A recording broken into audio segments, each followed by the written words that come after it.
Welcome to the Squad Show. I'm Sam Ekstrom, and JJ McCarthy's first three quarters weren't as bad as you think.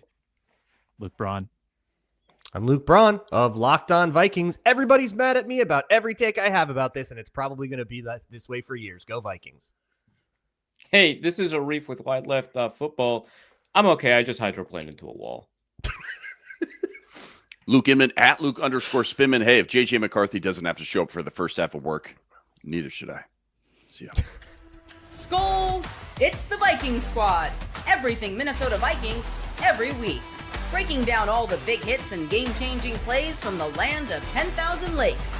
The way only the Locked On Podcast Network can. It's time to gear up. The Viking Squad Show starts now.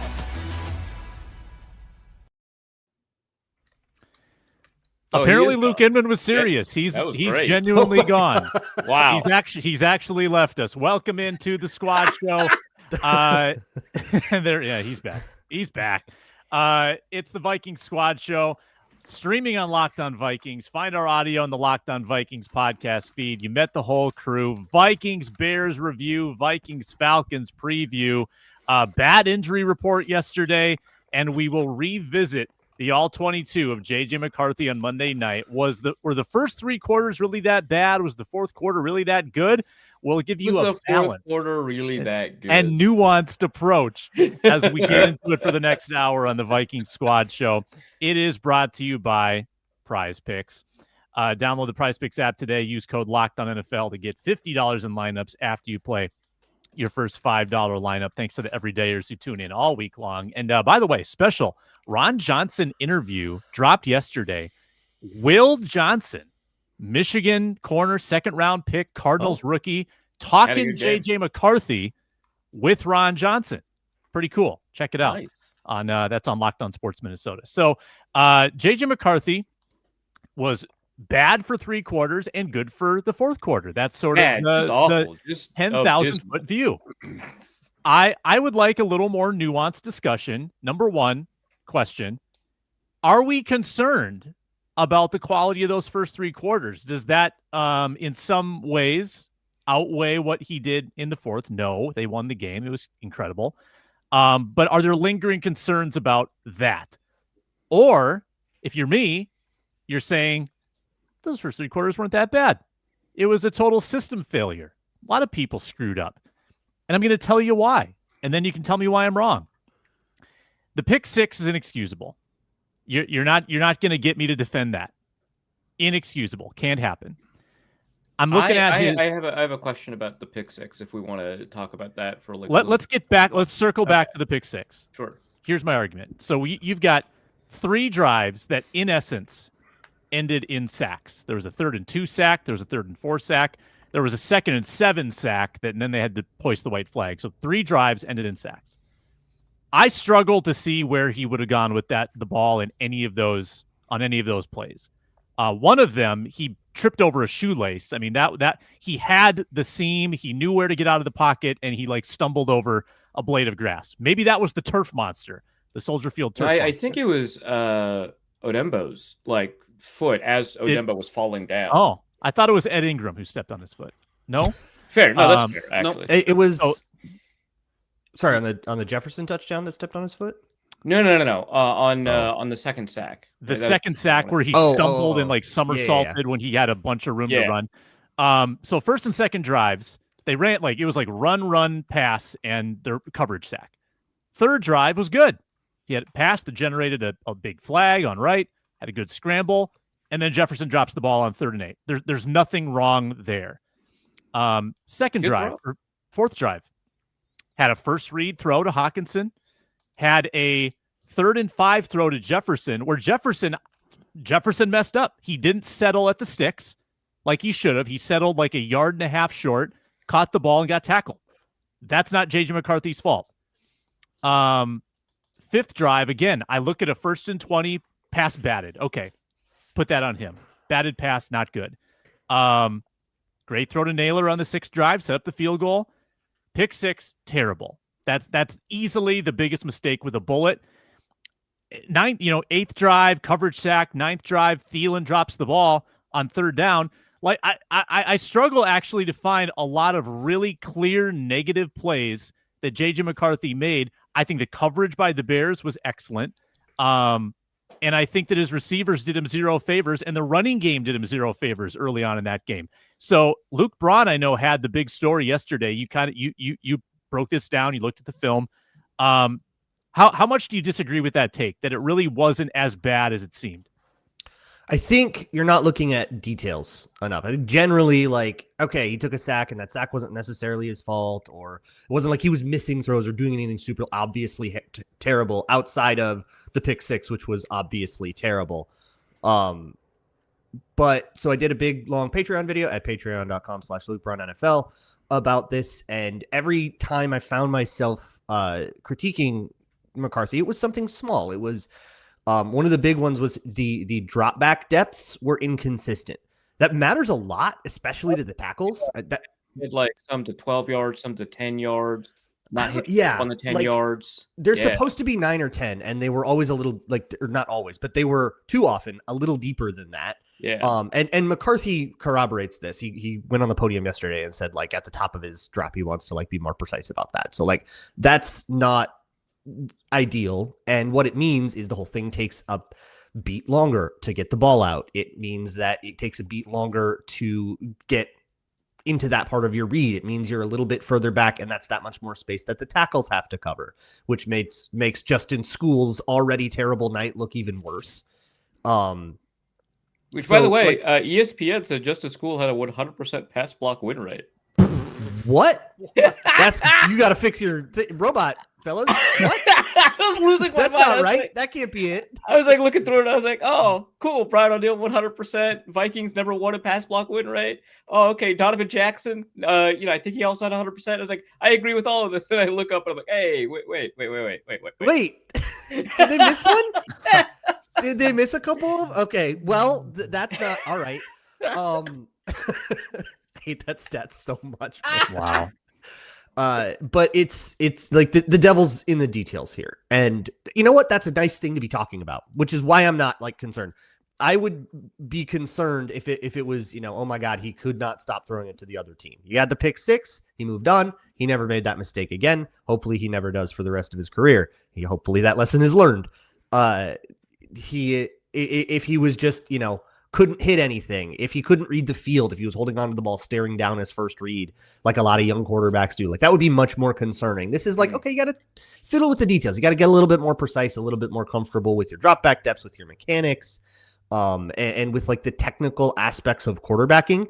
And then a lot of everybody else's job gets a little easier. Those passes, if they're on time, Justin Jefferson doesn't have to, like, contort for the one that he ends up dropping. Maybe he doesn't drop it. If he, not that was McCarthy's fault that Jefferson dropped it. I want to be really clear about that. It's not about whose fault it is. It's about what he could have done to maximize the odds of success. Yes, exactly. So there are absolutely critiques, but I don't think I'm concerned about them. They're actually the kinds of critiques I'm pretty glad we're talking about in someone's debut. Like, if these are the problems, I think we're in an okay spot. Like Inman, you'd rather be talking about this than the Caleb Williams discussion, which is, man, he can't hit the broadside of the barn, make it a simple throw. 100%. And he can't read anything but stick spacing. Good job. Brian did it again. Luke nailed it. It's like, it's a good thing we're talking about. O'Sullivan mad again and again. Stick spacing. Yeah, JT O'Sullivan's Patreon video was dropping F-bombs 15 seconds in. He plays in started hot. And he was like, this wouldn't fly in my 15 and under 7-on-7 team. Dude, how many 3 head coaches in 18 games? 3 offensive coordinators in 18 games? Is that right? I mean, that's more than the Steelers have had since whatever it is, 1971. Yeah, they all went to Ty Dunn and said how much they hate this guy. Yeah. Brutal. No, I think Luke's right. I think the fact that we're talking about the details is a good thing for a guy making his first start. Big picture, it's one game. He had some good, it had some bad. We saw the ceiling, right, of what it could look like more consistently in the fourth quarter. The kid we drafted out of Michigan, we saw the floor for the first 3 quarters, 2.5 quarters, whatever you want to call it. But it's one game. That's all we got to go off. We got one game on this dude's resume. I know we're going to sit here today for the next 60 minutes. We're going to pick and prod every throw, every drop back, because that's our job. But at the end of the day, We're talking about a 22-year-old making his first NFL start on the road in Soldier, division rival, Monday Night Football, back at home where he grew up. I mean, that's hard to do for anybody. And as bad as it was, he did turn it around. He turned into the kid that, again, we drafted out of Michigan that we were hoping to get. And I think, I'm sure we'll talk about a preview of next week, but I think one big takeaway for me, one thing that, if we learned anything about the first half struggles, we learned how important it's going to be to lean on the running game, to lean on that 1-2 punch, with Aaron Jones and Mason back there. Once they got that going, once they started getting downhill, started finishing some runs, started moving the chains, they're in 2nd and 4, 3rd and manageable, things like that. That's when things seemed to really start slowing down for him a little bit more. That's when he started looking like a guy who belongs in the NFL playing quarterback, not that Christian Ponder snap in, snap out, like got the deer in the headlights, can't step up in the pocket. I don't know if he's got, what it takes to pass the eye test sort of situation. And also too, like, I think Luke brought this up. I mean, Luke and I specifically talked about this at nauseum. I feel like we brought it up countless times leading up to week 1. No Addison for 3 weeks. Naylor was hurt at the time. They bring in Thielen less than a week before the season starts. Not sure how much they're going to lean on him. Darisaw was 50-50. We didn't know if he was going to be out there. A rookie left guard making his first start. And then obviously in essentially what is a rookie quarterback who played, by the way, one series, I think, the entire preseason. So plus the defense for the Bears isn't like some Swiss cheese either. JJ dropping 2 balls that you mentioned, Sam. Thielen dropping one that hit his hands. A backup left tackle being put on his skates. Felt like every other drop back. You add all that up, it wasn't like this big shocker that the offense started out slow. Did I expect them to look like they were crawling through mud the first 2.5, 3 quarters? No, but big picture, I think we always knew there was going to be a little ramp up period with this offense, and until they got everybody back, until they got everyone healthy, off suspension, and kind of got all his pieces in place to the puzzle, so to speak. So it's good that we got to see him with some more experience now. I don't think, thinking back once we get 4, 5, 6 weeks out, looking back to that situation again, Soldier, Monday Night Football, where he grew up playing, that's probably as far as the butterflies going on in his stomach, that's probably the worst it's going to get. But really good to see him kind of rally back after that pick 6. And I think after a couple weeks, when he does get all these kind of pieces to the puzzle, Darisaw, Thielen gets a couple more weeks of practice with him, then I think I personally am going to start holding him to a higher standard like we do every other quarterback in the league. No question, some validity to Braun's critiques about the timing of the throws. But if you look at the ball placement on throws that actually reached their targets, really good. Like he had 7 official incompletions in the game, 3 drops. So 4 left. 2 batted balls. 1 time his arm was hit on the other one. And some of that's his fault, like spatial awareness, right? Not getting your well, that was also one and long throwing motion too. It was Yes. Yep. And I can't even think of the other one, but I'm not sure like how many incompletions there were that actually got to their target and didn't hit the receiver in the hands or the body. I mean, they're like the adjusted completion percentage was like 85% on PFF. I think that's what that's a really encouraging sign, because there was some concern in camp, and I remember this was a big talking point last year. He's got this cannon arm, he's got velocity. Does he have any touch? And I know they talked about that on the broadcast about layering a little bit better, but I think he's got some. I think he's got some accuracy. Season, man. People love using the word layering now. Layering is the new. I think that led to some of the batted passes. If you got some air under some of those, it might not have been as easy to knock those down. Yeah, so I mean, there's a couple of things here, right, to try and disentangle, right? So one is that we have to do a pretty good job of figuring out when we say we're disappointed, what are we talking about? And I think initially our reaction is that the offense didn't perform well. So from there, we have to kind of figure out why didn't the offense perform well? How much of it is on him? How much of it is on these other players, like pass protection, receivers, whatever, right? Once we do that, then we can do kind of the analysis on the failure specifically of McCarthy, right? And I think that kind of framework that we talked about earlier, it's not about whose fault it is. It's about what's correctable from McCarthy's perspective and what he can do to increase the odds of success. I think from that perspective, when we take a look at kind of some of the failures that occurred in the game, I could say there's probably a lot of things to fix, but all of them, like Braun mentioned, are relatively small. And this is the important thing, correctable within a small time frame. So there are a lot of types of mistakes that quarterbacks can make, right? You don't get your reads right, you're inaccurate, whatever, right? There's a ton of mistakes that you can make. Some of those mistakes are fairly persistent for a quarterback from game to game and year to year, right? Like you're not going to get Jameis Winston to run like the Jared Goff version of the Ben Johnson offense. You're not. That's not how that works, right? And so embedded within who that quarterback is, there's like a lot of mistakes that he'll make. So we build an offense around maximizing his strengths and minimizing his weaknesses. So what are the kinds of mistakes that McCarthy made? And for that, I think we have to ask a couple of questions. I think one of them is about this pick six, right? So a lot of us are like, hey, Deshaun Wright made a fantastic play. Yeah, sure. Also, when you're throwing that, right, you have to know, right, that typically a lot of defenses will have cornerbacks in zone at the sticks, spying quarterbacks ready to jump out routes specifically, right? And so you need to be a lot more aware of what happens there. My question is also, I've seen a lot of commentators, not a lot of commentators, a lot of commenters, which I think is a distinction, say that they think that Justin Jefferson ran that route poorly. And I can kind of understand where they're coming from, because when we talk about route running, a lot of times we're like really critical of rounding off routes without really talking about why that's important or what that means, right? So a lot of times speed cuts will look like a bad route, even though that's exactly what the offense is calling for and exactly the thing that we're looking for. But one thing that you don't typically see in a speed cut is a receiver drifting off of the depth of where he needs to be. And that's another argument that people have made. Had Jefferson run a tighter route or run that route differently, do we think that's a pick six? I think probably, right?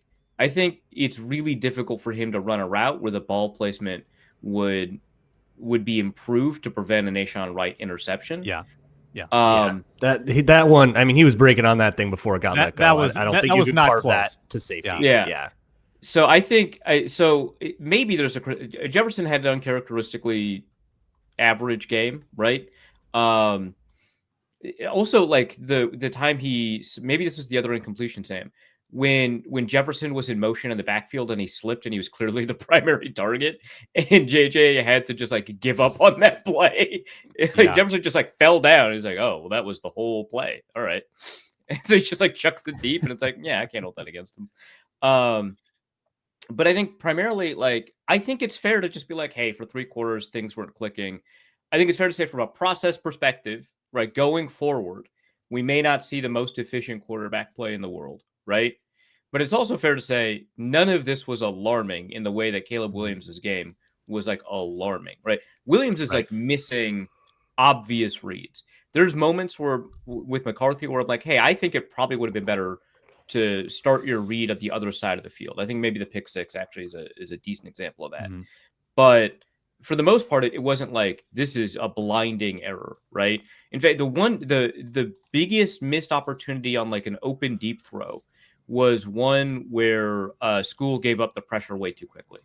I think it was like a Jalen Naylor had like 2 yards on his guy on like a deep 9. And I think McCarthy was looking at him and it was just like, sack.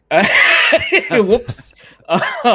Speaking of Naylor, he was on Kevin O'Connell pointed this out. He was going to break open on the pick six if McCarthy. And that's what I right. Like, okay. Yeah. Like when that wasn't the one I was just talking about, but he should have started his read on the other side of the field on the pick six play, because I don't think that on a play like that, when you see defenders drop into those zones at the sticks, that your instinct should be to go to that out. Like, I understand, like, hey, it's Justin Jefferson. I want to throw to that guy. Like, I get it. Yeah, he kind of locked in on Jettis, I think. It's like that plays like everything bad you don't want your young QB to do. He like locked in on the guy. He like stared it down. He threw the out when he's not supposed to. He didn't get it there on time, so it got picked up. It's like that's just everything you didn't want to happen happened on that play. You just kind of got to chalk that up to that is a bad one. It can never ever happen again. Yeah, I do think that Jefferson was wrong in that third down where he was short of the sticks, though. The more I look at it and think about it, the more I think he was probably wrong about that, because I know a couple of fans were like, well, you're enabled to to adjust your route depth if you think you can make it. And I think he just messed up. Honestly, I think that he should have run that route. That also, I don't think he should have been targeted there. That play was choice to Hawkinson. Yeah, and he was both first settled at the sticks, and Hawkinson settled. Well, Hawkinson was actually appropriate. Yeah. Hawkinson was first at the sticks. This is the other thing I was going to say about McCarthy is he rushed his reads early. He was rushing that one. Look, he'd been under pressure. There'd been a bunch of sacks. He was starting to rush, and he moved on from that Hawkinson route kind of automatically and way too quickly, even though all the information he was getting was telling you that was going to settle in a nice soft spot in the zone and that he was going to have it. But later in the game, a very similar situation happened with Thielen, and he hit that on a third down. Thielen drops it. But it worked out a little, like he kind of found his way through that. And James Kunow in the chat said, do you corroborate Matt Freese's analysis that his dropbacks got a little tighter as the game went on? I think everything got a little tighter as the game went on. Once we got to the fourth quarter and we'd shaken off all the jitters, all of this stuff kind of went away, and then everything started working like on all cylinders, and then they lead 3 touchdown drives, right? So now I want to see, okay, let's do this for 4 quarters now. Let's have a normal offense for the whole game against the Falcons, and let's see what that puts forth. Plenty to get into with the Falcons. Also, nerdy stat of the day makes its return. I've got a doozy coming up. Brought to you today by 5 Hour Energy. It's time to fuel and turn it up with 5 Hour Energy transfusions. Grape, ginger, and lime flavored shot brings the iconic taste of a golf course favorite to a non-alcoholic boost. Perfect for sinking birdies, making great memories with friends, hole-in-one for your energy game. I love golf. I love golfing in the fall. This is a great time of year. The vibes are good, and 5 Hour Energy transfusions just pushes it over the top. You want to have a good group when you're out golfing. You know, you want to have the drinks flowing. You're ribbing each other. You're having a good time. You got some friendly wagers out on the golf course. It's all about the vibes. Grape, ginger, lime. It just enhances it with those 5 Hour Energy transfusions. It's the best parts of your clubhouse go-to without leaving the course or having to chase down that pesky bev cart. Amp up the fun even more. Buy, snap, and enter for a chance to win a dream golf trip for 2 to any golf tournament in the USA. Tee up that trip. Visit 5hewin.com for full rules and entry. No purchase necessary. Excludes the Masters tournament. Ends October 31st, 2025.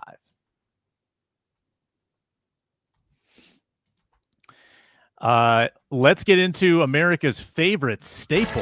Analytics fans rejoice. It's time to get educated. Whoa, you're blowing my mind right now. With the nerdy stat of the day.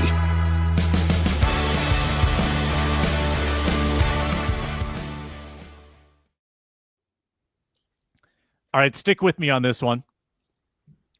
Miles Price. Beloved UDFA. I absolutely love Miles Price now. Mm-hmm. He was the second undrafted punt returner in the Super Bowl era to average 17 plus yards per return on 4 plus returns. He averaged 17.0, didn't he? Yeah. So he accomplished the criteria. Whatever you got to do. Second undrafted punt returner in the Super Bowl era to average 17 yards per return on 4 plus returns in his debut game. Last accomplished by the great Peyton Williams of the Colts in 2000.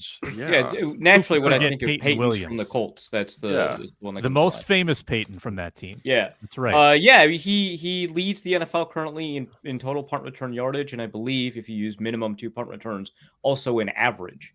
So go Miles Price. Please hold on to the ball because the rest of this is awesome. I'll go.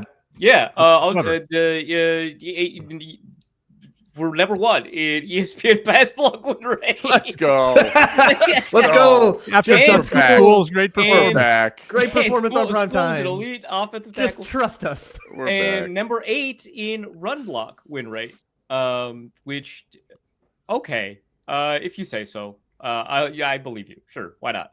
But no, Donovan Jackson, outstanding. I think that this is one where like the PFF and the film analysis, what PFF is kind of a film analysis of sorts, but all of the metrics that we use and also the way that people break down film subjectively do kind of line up, right? So I believe he's tied for number 1 among all guards, not just like rookie guards, all guards in pass block grade from PFF. He is the number 1 rookie guard in PFF as of week 1. Now, we want to be careful, right? Dominic Pooney was the number 1 guard last year after week 1, and then he had a whatever season after that.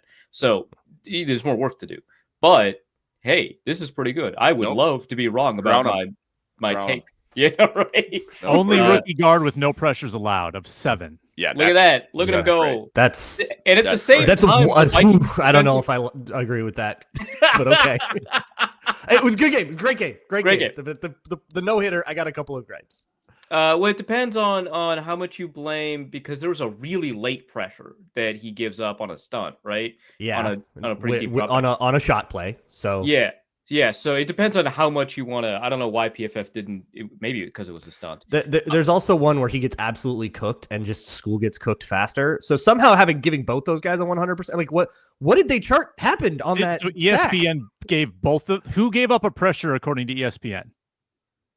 I don't know who. Will Fries. Did they put that on McCarthy for some reason? It was instant. McCarthy's No, fault? Will Fries was one of the not perfect, I believe, maybe the only one. Because Fries was also like 3 guys lost on that sack. It was real nasty. So but no, so but just gave it to the first guy and not to the. The that's thing about horrible. ESPN's charting is it is supposed to be sensitive to that. Any loss counts as a loss. It's not who loses first. So that is really fascinating to me. I will be adding Seth Walder later, but. I don't know. I just found the pass block win rate stuff pretty funny. I think the offensive line is on a positive path. I'm not concerned. Luke and Luke, nerdy happy stats from you, and then we'll get to Ron Johnson. Mine comes from fantasy points. You love the it. Vikings had the second highest average separation score receiver in the week, and it was Jalen Naylor. Dude was streaking downfield all day. That dude was cooking. He never got targeted. So he's in a scatter plot, like very alone, and it's funny. He drew a key holding call on maybe a bogus call, but that did also happen. But he was like open a lot, and one of those batted passes could have been a touchdown. That was kind of pointed out. There was another one. I think it turned into a sack where it could have been touchdown Jalen Naylor. He was downfield, no safety help, beat the corner. He was gone. He was like insane. And Justin Jefferson, 6th in this stat. TJ Hawkinson, 2nd among tight ends to only Brock Bowers. I think there are a couple of unlabeled it's almost dots. as if the Bears didn't have corners. I mean, sorry, the Vikings have good weapons. So that's what I meant. Yeah, the Vikings' weapons destroyed the Bears' cornerback depth the way that you would expect them to. That is an insane. The second best receiver, the second best tight end, and neither of those, and also Justin Jefferson. Jesus Christ. Yeah, wow. Yeah. Jeez, Inman, what do you got? Yeah, this one's from Nick Olson, who's always good for a couple banger nerdy stats here. Last year, Harrison Phillips, Jonathan Bullard, combined, your 2 interior starting defensive tackles, 21 pressures all season. Javon Hargrave and Jonathan Allen, your 2 new starting defensive interior linemen. They might break that next week because they got 13 right now. 7 for Hargrave, 6 for Allen. The team had 30 as a whole. You expect guys like Grenard with 7, Dallas Turner with 2, Ivan Pace with 2. But to get that type of interior push and production from those 2, that's exactly why they brought those 2 guys in, and obviously had a big impact on Caleb Williams. Let's get to Ron Johnson. Ask him about the brutal injury report that dropped yesterday. That'll be right after this. We're brought to you by FanDuel. We make our FanDuel bets in a little bit, and you can too. If you're a new customer, bet just $5 and get $300 in bonus bets if that $5 bet wins. This is a fun time of year to make every moment more at FanDuel. Honestly, you've got college football, you've got WNBA playoffs starting, you got the baseball playoffs starting up, NFL. It's all happening right now at FanDuel. Live wagering available, same game parlays, tons of props. Props just dropped for Vikings Falcons. I don't want to tip my pick later, but you got passing props, receiving props. rushing props. They might be fading the Vikings a little bit after the kind of depressed offensive performance. Maybe hammer some overs on that. If you're ready to play, download the FanDuel app or visit FanDuel.com. Get started, bet 5, get 200. Again, FanDuel.com, and place your first $5 bet. Let's bring in Ron Johnson, host of the Ron Johnson Show. Just had Will Johnson on for a great interview. Really good week of programming with Ron. Ron, got to get into this injury report right off the top. We knew about Okudah. Not, we thought it might have been a bad leg injury, a concussion. Not great, but he could be out this week. Then Ginkle concussion. Now he fell on his face on that pass that he batted. He kind of got undercut, fell on his helmet. I remember when that happened. He's got a concussion. We've got the hamstring for Cashman. He's out. Ty Chandler, he's out. And then you got, who was it? Josh Oliver and one more. Ryan Kelly. Ryan Kelly with a toe. So you got 6 players who didn't practice yesterday. Don't worry about it. What do you use toes for anyway? Whose absence will or would concern you most? Ryan Kelly. I mean, that was the whole reason for moving on. That was the whole reason for getting him and Fries in here, was to bolster the offensive line. Hopefully getting Darrisaw back this week, hoping to have all 5 linemen finally together. And now we might still be down to 4 if he can't go. And it's just a toe. But the problem is as a center, you lean on that toe the most. You have to push off either foot. If it was a left toe of a left tackle, you could kind of say, all right, well, how much do you need that toe?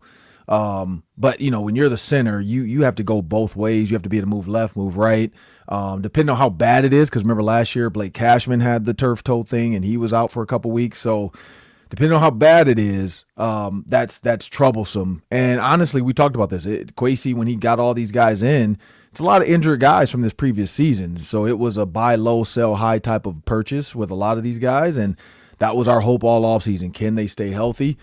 Let's just hope this is one of those hadn't played in a while, hadn't had full go. Maybe somebody stepped on it and they just want to give it a couple more days for the swelling to go down or something like that. Because I will say on that turf, you're wearing those 7 studs. So that is different than the Metro, US Bank Stadium. It's not the Metrodome anymore. The US Bank Stadium turf cleats, because some of them are the moldeds, some of them are the regular receiver spikes, and then some are for bigger guys. They're look, I can run in regular turf shoes on this. So you don't have that same issue on turf as you do on that terrible, terrible Chicago grass. Yeah, you were in the Bears organization 20 years ago. Was the turf an issue then as well? It's always been an issue. Yeah. It's always been bad. I remember, we had a couple practices in the stadium. We had a couple preseason games in there. And, it's always been an issue. It's never been great. I don't think grass ever is, but the biggest problem with their stadium is the amount of other stuff they host on grass. When you're the Vikings, you host concerts, you're on turf. It doesn't matter. You could have 50,000 people walk across there, and then you just got to get a little truck out there to brush that stuff up, get the black stuff up, the little pebbles, and then you're back to normal. That grass, if you have a bunch of concerts on it, you got beer being spilled on it. It's getting absolutely destroyed by high heels and stilettos and who knows what. So yeah, it's not been great. So I hope that's what it is. I hope it's just one of those 7 stud cleats, caught him on the toe and it's just swollen. Yeah. Inman, what do you got? Going into the year, Ron, unanimous number 1 concern for a lot of people was special teams. Who's going to be the punt returner? Is Will Riker going to be the long-term answer? Obviously, after that, Monday night game, instilled a lot of confidence, I think, in a lot of people between Miles Price and Will Riker. But flip it around, though. What part of the Vikings did you have a lot of confidence in going into the year that you came out of that game maybe a little worried about? The passing game. The passing game wasn't great. I thought we had no issues with the passing game, but it wasn't great. But I've broken down. I should have it ready to go in an hour or two, but I broke down that interception play. And there's a lot of fundamental stuff in that. It wasn't just on J.J. McCarthy. It was fundamentally just it was the Bears' zero coverage. It was the lack of additional receiver options within that scheme on 3rd and 8, that outside corner. If you're the outside corner with a slot, you're just playing the numbers, knowing most likely 2 receivers to my side. Justin Jefferson's not running an in-breaking route. He's probably running something to the sticks.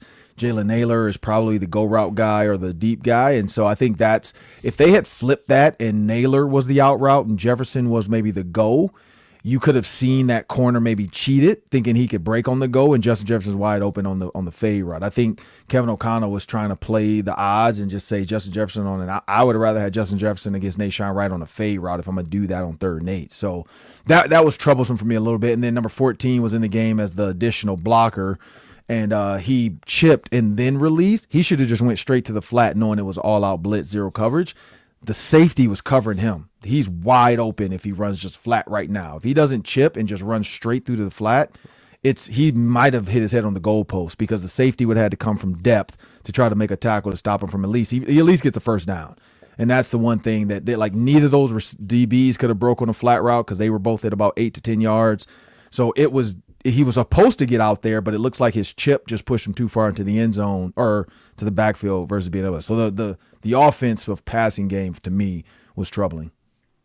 Yeah, I wanted to ask a little bit more about Jefferson's role in that. So obviously a couple of drops, that's not great, but also it felt like he was slipping a lot, and no one else seemed to be slipping, right? So you were just talking about like cleats and kind of the way that you adjust your footwork or your footwear for the surface. Do we think that was a problem? Because it felt like he wasn't confident in his footing the whole game. Potentially. I mean, and some guys don't like wearing the 7 studs because it's a higher cleat. It hurts a little bit too if you're not used to wearing them. Kids haven't worn them since, they were little, like when the grass was super terrible and muddy and you had to wear those, or that was the only option out there in cleats. I did see that the trainers had them for him. I didn't see if he actually went to a higher stud cleat or a higher, molded cleat.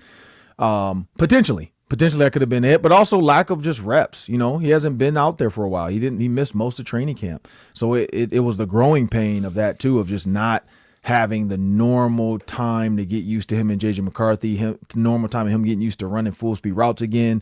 I mean, he really only had a week to ramp up before the first game. So I think that was the other part of it. But at the end of the day, I still go back to when you watch the film, they were bracketing him a lot too. So I think instead of him just running the through route or running the, hey, I'm taking 2 guys out of this and then having the deep over. I think missing Jordan Addison, we didn't give it as much credit as it should be given. Like Jordan Addison was solely missed because he was a Bears killer. Like he's killed the Bears the last couple of times.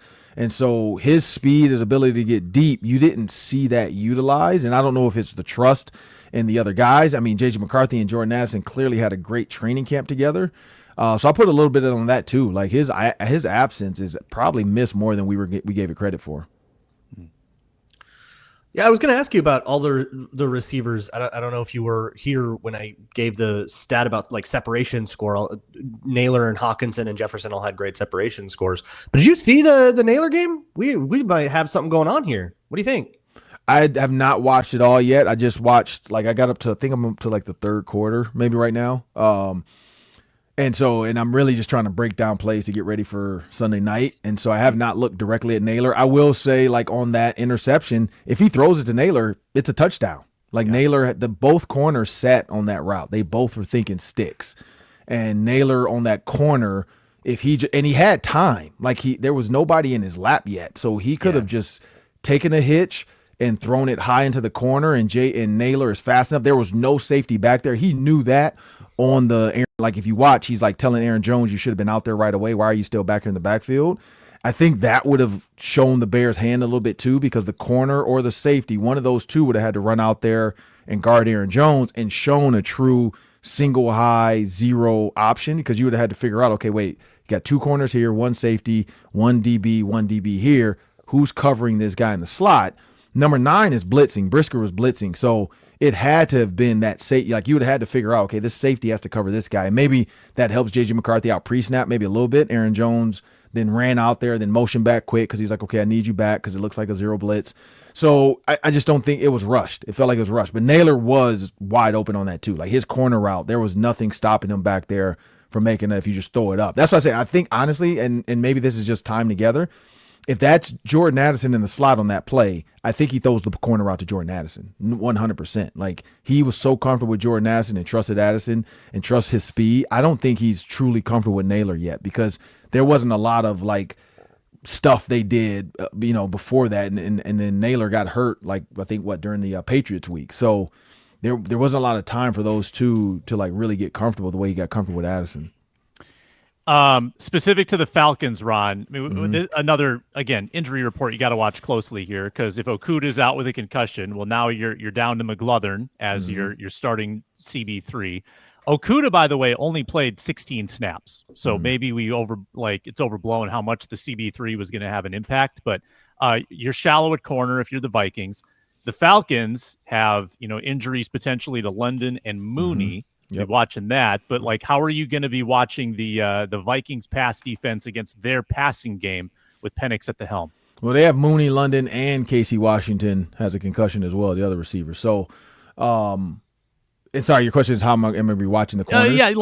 What's your concern level? If their receivers are good to go and the Vikings are down to McGlothern as their CB3, what's your concern about that? I don't think I think Nudie showed he deserves to be out there on the NFL field. He did well. The one thing about the Falcons I'm worried about in the pass game is less about the receivers, more about the running back. Who's going to cover Bijan Robinson when he's out running routes? Is it going to be Ivan Pace? Are you going to use Jay Ward in this? We know Jay Ward and Theo Jackson can both kind of play like a little cornerback role. This is where, again, we'll see. This is where Cam Bynum used to come in handy. He was a former cornerback for 4 years at Cal that, ended up being a safety in the NFL and is doing really well at it. But he could come down and cover guys in the slot. And I think he could have covered a Bijan Robinson and give you a little bit more speed, covering a running back out the backfield. That's where Robinson takes over, is when he splits out or he gets into the slot. If you put a linebacker on him, or we saw the tape, we saw the highlights. He's gonna make somebody pay, and so I'm less worried about the corners and more worried about who's covering Bijan Robinson. So is it gonna be a Nudie? But I think Nudie compared to Jeff Okuda, I hate to say it, I don't know if we see a difference. I feel like you get the same production out of those two. I think that's a fair thing to say, if I'm being honest. Yeah, that is fair. Ron, you had Brevin Spanford on your show Tuesday. You had Will Johnson with a special interview on Wednesday. Make sure to check that out at Locked On Sports Minnesota. Check out Ron every Thursday here on the Viking Squad Show.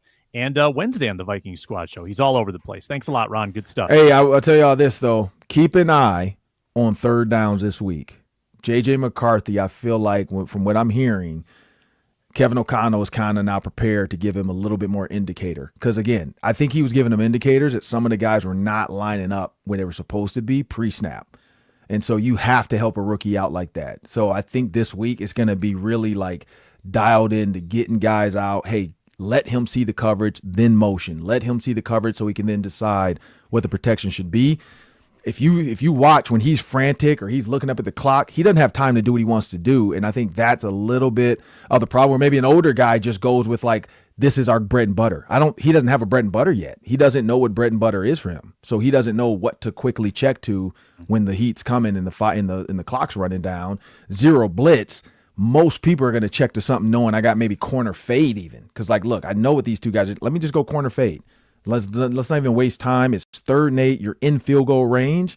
If you throw it out the back of the end zone, you still kick a field goal there. If you dump it off to a receiver and you tell him, hey, you're in the flat, he just doesn't have that yet. So keep an eye on his third downs this week. I think he's going to do something special.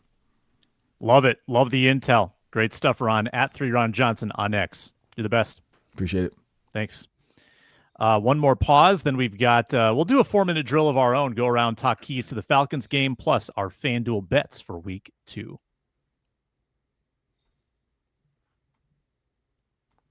We're brought to you today by Mazda. You can just move through life, or you can find things that move you. Your choice. You can choose to get out there, choose your people. You can choose to go for it, really go for it. Just choose to do something that moves you. Mazda crafts cars for those who choose to do more than simply move. Mazda, move and be moved. Game time. Start the clock. It's time to execute the 4-minute drill.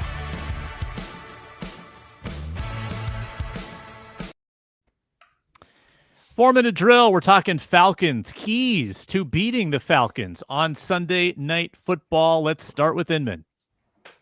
Yeah, I'll go back to the running game. Again, going back to Monday night when things started to finally click, I guess, later in that game for J.J. McCarthy in this offense. They were leaning on that 1-2 punch, and I think they complement each other. We saw that so well, the way Jordan Mason likes to get downhill. Aaron Jones, a little bit more finesse, a little bit more ability in the passing game. But again, once they started getting downhill, finishing some runs, moving those chains a little bit, things started slowing down for JJ McCarthy just enough. And that's when he started looking like the guy we were hoping. So lean on that running game for sure. And then you got to disrupt Michael Penix. Sounds cliche, but this guy doesn't have a ton of game experience or games logged under his belt either. So using that interior pressure again, kind of copy paste if you can do it. I'm sure Brian Flores will see what he sees in the first half and do what Brian Flores does, makes a lot of second half adjustments, but disrupting Michael Penix, there's no better way to, I guess, getting ahead of a young quarterback than interior pressure. Jonathan Allen, Hargrave again, and then obviously Turner, Van Ginkel, we'll see if he ends up playing, but Grenard off the edge. I think those two things right there should go a long way, I think, now that you get to come back home and play at US Bank Stadium.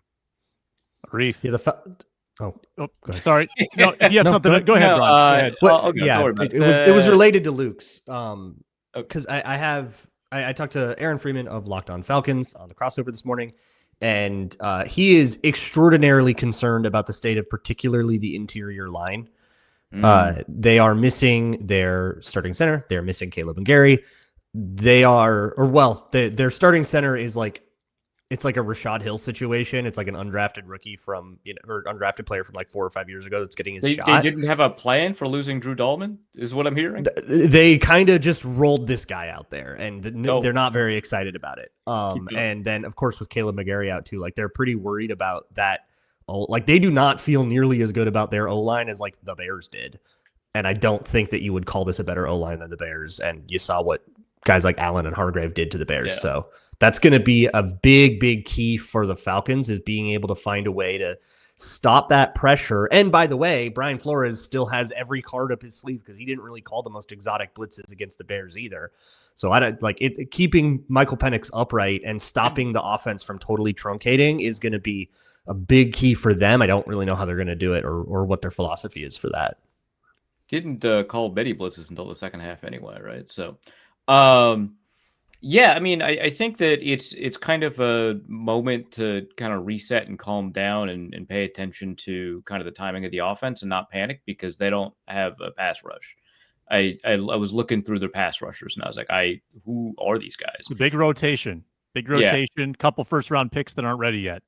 Yeah. And so when you take a look at kind of what their defense is able to marshal, it's like a lot of sub package players that do all right, a lot of coverage players that do all right. But, you've got, sometimes you're just setting Divine Diablo on blitzes because you just don't know what to do, right? So I think for the most part, this is a pass rush that is going to, and you want to take your time a little bit, because the secondary is good, right? You've got AJ Terrell, you've got Jesse Bates. There is a Mike Hughes. You could probably want to take advantage of that. But for the most part, this is a better secondary than it is a pass rush. So kind of just let your receivers produce explosives by, taking a little bit of extra time in the pocket. Not obviously a ton of extra time. You never have that much time. But just kind of calm down, right? Just understand that your pocket will take care of you and not panic. And I think that kind of response will produce a pretty good offense for the Vikings. I think focusing on explosives in particular is good, because when the Vikings started calling more explosives for McCarthy, the offense started moving, right? McCarthy was not getting a ton of routes deep downfield. His first progression on most plays in the first half weren't deep downfield, and the offense was bad. Play to your strengths. Be an offense that embraces explosives. This is a great pass rush to get back into it, because it's bad. Braun, anything to add? Well, okay. That was your... Do more. We're watching if Drake London's gonna play or be on pitch count of any kind. Right. We're about to do the bets. It's a bummer that the only receiving prop available on FanDuel as we are recording this is Bijan Robinson, but that's what they. Okay. Yeah, but that's because they've got so many injury issues that you can't put anybody else out there. That's not their fault. But that's. I'm gonna do that probably. I didn't find it, but maybe when it comes up. Oh, when it comes up, yeah. We're early in the week, but we're going to be watching that injury report with Drake London as well. Rookie at safety, Xavier Watts, guy we talked a lot about pre-draft. Rookie at nickel, Billy Bowman. That is certainly an area to look at. Oh, is that the Pac-Man guy? It's the Oklahoma guy that overran everything? Yeah. Okay. 4th-round pick. Mega rotation going on in the defensive line because their two first-rounders, are still kind of rotational pieces. They're not ready for a full-time role. I mean, I think this defense is ripe to be exploited. Faster track for the Vikings offense, better environment pre-snap. So JJ McCarthy's not doing this before the snap every time. Yeah. Clapping frantically. Yeah, for the you got to get the football. play clock thing under control for sure. That'll take us right into our bets. I mean, I think the over is certainly going to be in play if someone wants it. Let's review again our betting contest. $1,000 mythical dollars in the bankroll. Increasing minimums and maximum bets. We're making 2 bets on the Vikings-Falcons game every week, or the Vikings, related game every week. Could be a Falcons bet, could be a prop bet, could be a parlay. And I've added the wrinkle this year. You have limited bets in sort of a minimum range, a maximum range, and the medium range. I'm not allowing people to just ride the minimums or spam the max bets all year. And yet I still found a way, Sam. Arif Hasan is the only bettor from week 1 that hit a bet. Arif goes 1-1. He hits the Caleb Williams passing TD under for a modest $45.45 win. Still lost money on the week because he missed on the Jefferson over. Inman missed on Hawkinson over, missed on his Bears receptions parlay. Braun missed on the Aaron Jones over and the Bears money line. I lost on the Adam Thielen receptions over and the Aaron Jones 5 yards per quarter. That ended quickly for me. Got to the second quarter and then that died. Not even dramatic. Like he had 1 carry, 1 yard, and really never threatened to have more. So we start this week again. So we went in our order last week. Bear with me. We started with Inman. Now we have to rotate that. We'll start with Arif Hasan this week. Okay, I'm gonna go back to old reliable, especially since it's 5 yards cheaper than it was last week. Justin Jefferson over 72.5 at -114. The minimum is what? Or sorry, the maximum the range. Minimum. The minimum range is 20 to 80. No, the maximum range. Maximum range 140 to 200. 140 then. Okay, that's -114. Jefferson over 140. Buckaroos. Luke Braun. That feels bad. 140. Jesus. Expensive. I am going to take. I think that the market is overreacting to how Jordan Mason looked versus Aaron Jones. I'm going to take the Jordan Mason's line is set at 58.5. I'm going to take an under there. Look at this sharp goal. At the minimum. Okay, you're taking 20, but it's a $20. What's it? Yeah. -114. I think so. I just clicked off of it. Yeah, -114 under 58.5. All right. I mentioned I think the over is right for the picking, and I think I'm gonna try to juice that a little bit. I mean, we got a defense for the Falcons with a bunch of pieces that are young and raw and susceptible. I think that their defense has struggled late in games. The Vikings hung 42 on them last year. Meanwhile, the Vikings are banged up on defense, and I think the Falcons I think there's a lot of upside with their quarterback. I think that we could have another 50-point game. I'm going to move the spread the over-under to 49.5 at +164. Look at that. And I'm going to put 50 on it. Actually, no, I don't want 50. I want 100. I want the minimum. I want the medium range. $100 on the alt over-under 49.5. All right, I'm going quarterback rushing parlay. JJ McCarthy 15 or more rushing yards. Michael Penix 5 or more rushing yards. Ooh. That's +119. And give me a medium bet, whatever that is.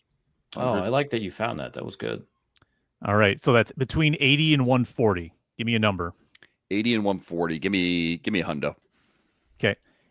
And that was McCarthy 15.5 over 15 or more. Okay. So 15 or more. 15 plus. Michael Penix 5 plus. And that's +119. Sorry, is that a parlay? It is. Okay, that's a parlay. Got it. Yep. A parlay for $100. Okay. Plus 119, you said. There we Plus go. 119, yep. Yeah, you get the next one too, Inman, on the crossback. I'm going to take the Falcons plus 3.5, minus 105. Or excuse me, minus 115. Vikings just can't help it. Trying the RJ here? Trying the RJ. Worked for Braun last week. Vikings can't help but being close games. Both teams a little banged up. Yeah, plus 3.5. Let's go minimum on that. What's the minimum range? 20 to 80 would be the minimum range. Let's go 50. 50. All right, I think this is legal. We're not supposed to duplicate bets. I'm going to take the true Penix rushing line. He was not a rusher last year. Very hesitant to run the football. But Trender Mirage rushed it 6 times for 21 yards and a touchdown in week 1. So I'm going to gamble that is a trend. 9.5 is the true line on Penix, minus 114 for another 100. Braun?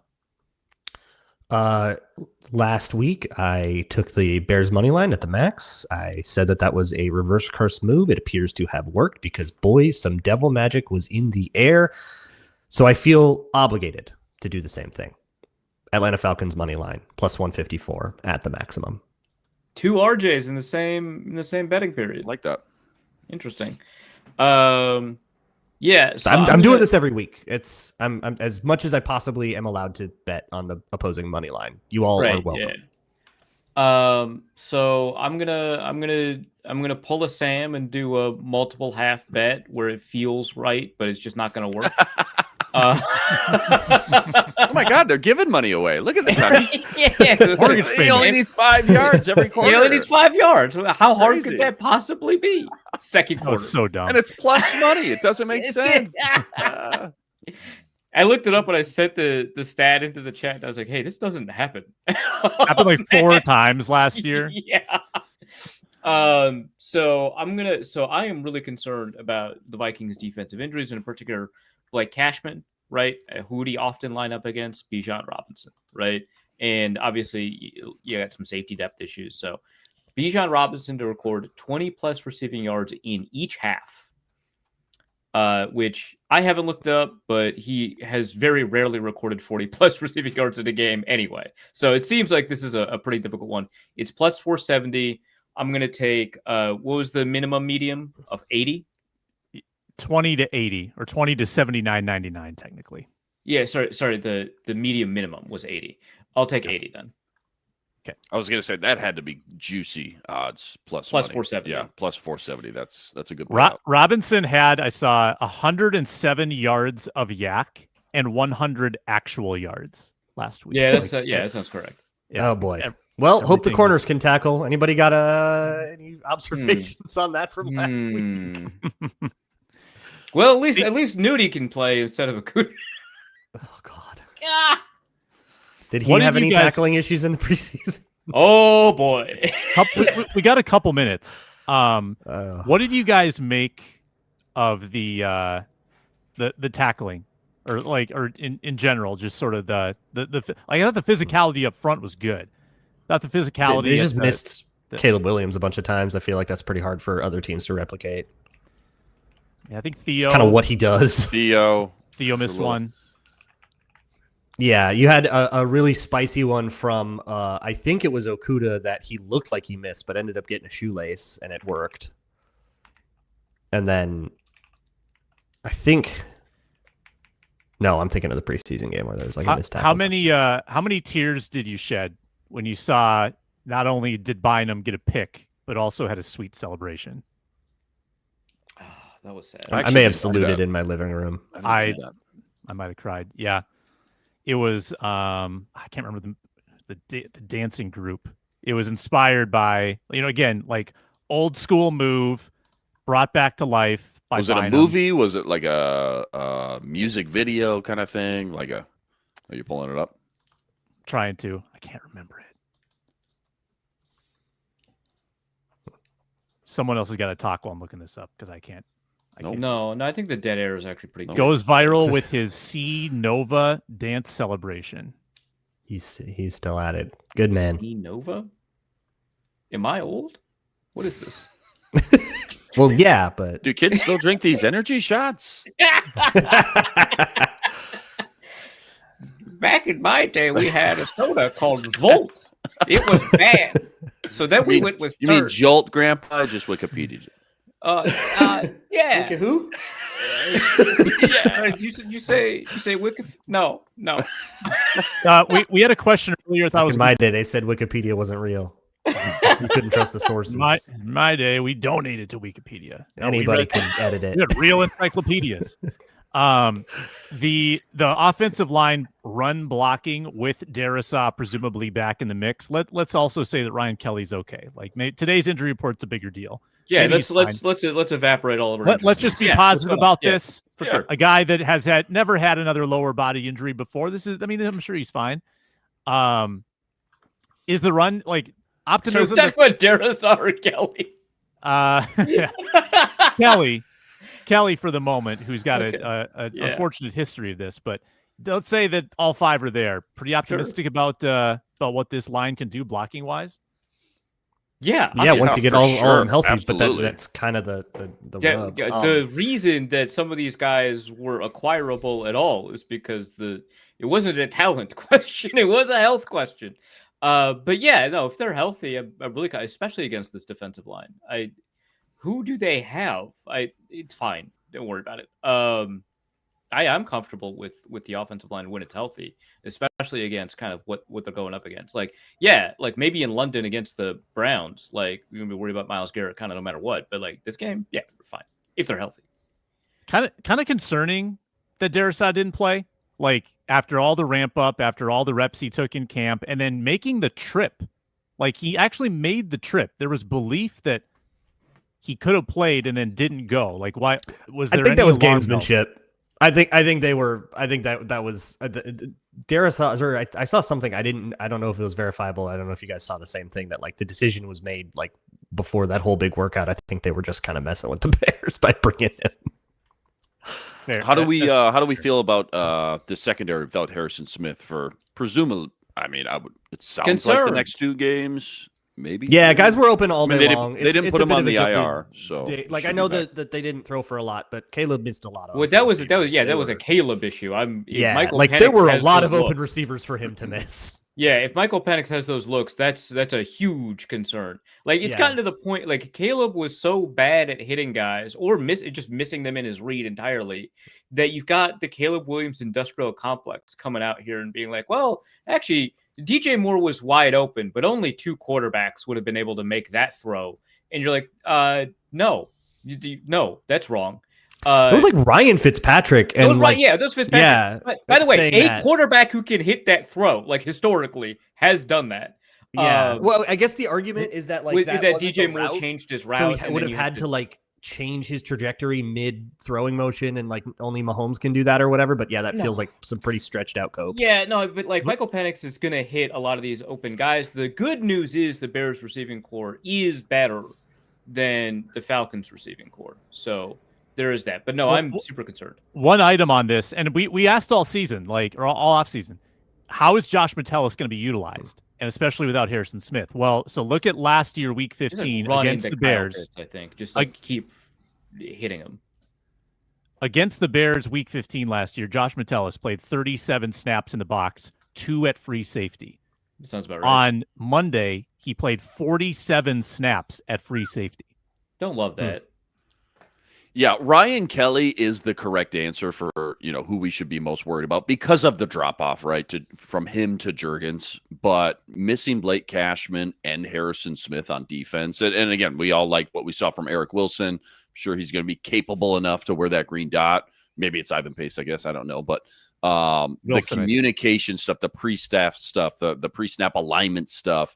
That's a huge red flag, I think, for me, especially those two games, going back to those two games Cashman missed. Now you add on Harrison Smith on top of that in the secondary. That's a big red flag for sure. Mm-hmm. I think the drop off from Darrisaw to School is bigger than the drop off from Kelly to Michael Juergens. I still think it's more important to see if Darrisaw is going to play. Also, Kevin O'Connell mentioned in a press conference like a couple of the injuries that then we saw, but it wasn't everything on the injury report, and he said everything else was bumps and bruises. And I think the Star Tribune crew like corroborated that and said that, anybody that wasn't mentioned, and I don't think Kelly was mentioned in that. So that's sort of indirectly the Star Tribune reporting that this might not be that bad of an injury. It was a walkthrough, it might just be a more maintenance move. Yeah, I mean, if Ginkel has a concussion, I don't think he's playing. I mean, there's almost zero dudes that come back the week after a concussion with this kind of. I mean, the way the league Dallas is going, Turner playing every rep now. Good luck. Which is good. Hey, hooray! He's getting more snaps. You guys wanted this, right? Did he have a good game? I didn't feel like he popped. He looked fine. Yeah, I wasn't concerned with it. He was overshadowed by a lot of the other major performances by like Pro Bowlers. But Bernard played, but he didn't do anything like majorly wrong. I'm working on a video about it. That'll be out at patreon.com/Luke Braun NFL, which is particularly important now that he's probably going to be starting. Van Ginkel got his bell rung twice. Like he had a really great tackle for loss where he kind of hit a guy like kind of around. It looked like he might have gone in helmet first, like toward his leg, might have gotten his bell rung there. And I think it was the same series. Goes up to bat a ball, gets undercut, and then he fell right on his helmet. Right on his head. Yeah. He's probably not playing this week, and that's a big loss. So we'll be watching the injury report.